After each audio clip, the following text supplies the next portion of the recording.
புதுச்சேரியில் உள்ள அரசியல் கட்சிகள் தேர்தல் நன்னடத்தை விதிமுறைகளை முறையாக பின்பற்ற வேண்டும் என தேர்தல் நடத்தை விதிமுறைகள் குறித்து மாவட்ட ஆட்சியர் அலுவலகத்தில் நடைபெற்ற கூட்டத்தில் தேர்தல் அதிகாரி கேட்டுக் கொண்டுள்ளார்.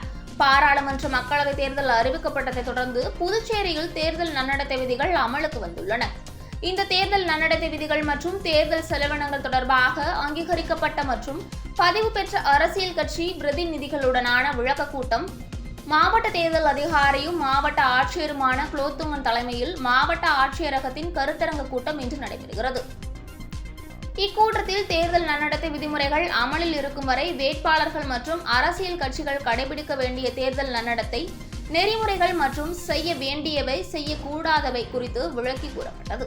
மேலும் தேர்தல் செலவினங்களை வழிகாட்டுதல்களின்படி பராமரித்தல் மற்றும் குறித்த காலத்திற்குள் செலவு கணக்குகளை சமர்ப்பித்தல் தொடர்பாகவும் இக்கூட்டத்தில் எடுத்துரைக்கப்பட்டது. மேலும் தேர்தல் நன்னடத்தை விதிகள் தொடர்பாக அரசியல் கட்சி பிரதிநிதிகள் எழுப்பிய சந்தேகங்களுக்கு இக்கூட்டத்தில் உரிய விளக்கங்கள் அளிக்கப்பட்டன. கூட்டத்தில் பேசிய மாவட்ட தேர்தல் அதிகாரி குலோத்துங்கன், கோவில் சர்ச்சை மசூதிகளில் வாக்கு சேகரிக்க கூடாது, வாக்கு சீட்டில் சின்னங்கள் பொறிக்கப்பட்டிருக்க கூடாது, அனுமதி இல்லாமல் ஒலிபெருக்கிகளை பயன்படுத்தக்கூடாது, மது விநியோகம் செய்யக்கூடாது, இதையெல்லாம் செய்தால் தேர்தல் நடத்தை விதிமுறைகளை மீறலாகும். எனவே அரசியல் கட்சிகள் கவனமுடன் செயல்பட வேண்டும் எனவும் அவர் கேட்டுக் கொண்டுள்ளார்.